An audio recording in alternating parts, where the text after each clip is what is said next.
Kannada reading practice for beginners. ಹಿಂದಿನ ವಿಡಿಯೋದಲ್ಲಿ ಇಲ್ಲಿವರೆಗೂ ಆಗಿತ್ತು. ನಾನು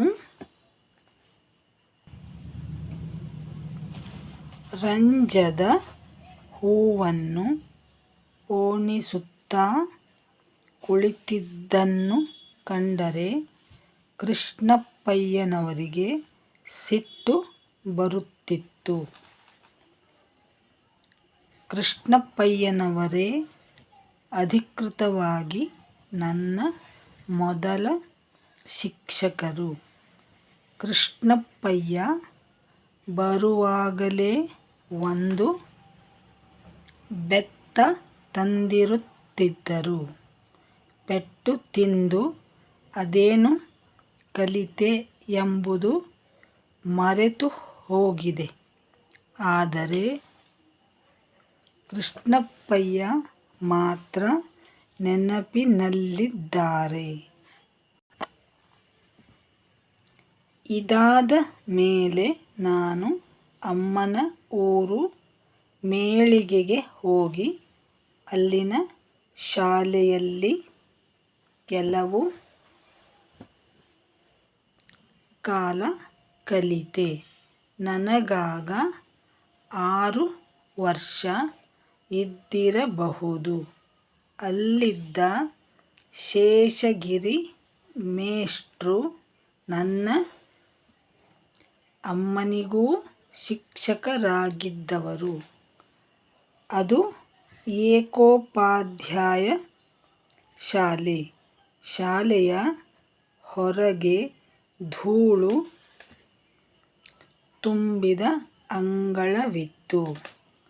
ಆ ಧೂಳಿನಲ್ಲಿ ದುಂಡಗಿನ ಸಣ್ಣ ಸಣ್ಣ ಕುಳಿಗಳ ಒಳಗೆ ಇರುವ ಒಂದು ಕಪ್ಪು ಹುಳು ಇರುತ್ತಿತ್ತು. ಅದನ್ನು ತನ್ನಾದೇವಿ, ಗುಬ್ಬಿ ಎಂದೆಲ್ಲ ಕರೆಯುತ್ತಾರೆ. ಅದನ್ನು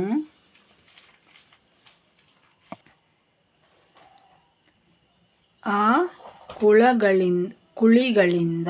ಕುಳಿಗಳಿಂದ ಎಬ್ಬಿಸಿ ಕಾಶಿಗೆ ಹೋಗೋ ದಾರಿ ತೋರಿಸು, ಕಾಶಿಗೆ ಹೋಗೋ ದಾರಿ ತೋರಿಸು ಎಂದು ಹೇಳುತ್ತಾ ಬೆರಳಿನಿಂದ ಸುತ್ತು ಬರುತ್ತಿದ್ದೆವು. ಆಗ ಅದು ಹಿಂದೆ ಹಿಂದೆ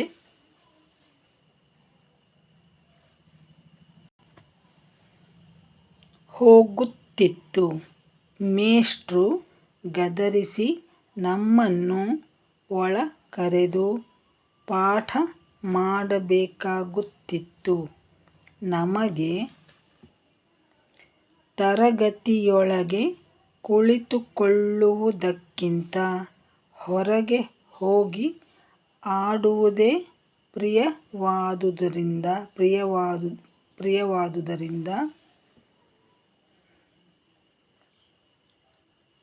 ಹೊರಗೆ ಹೋಗುವುದಕ್ಕೆ ಉಪಾಯ ಯೋಚಿಸುತ್ತಲೇ ಇರುತ್ತಿದ್ದೆವು. ಸುಲಭದ ಉಪಾಯವೆಂದರೆ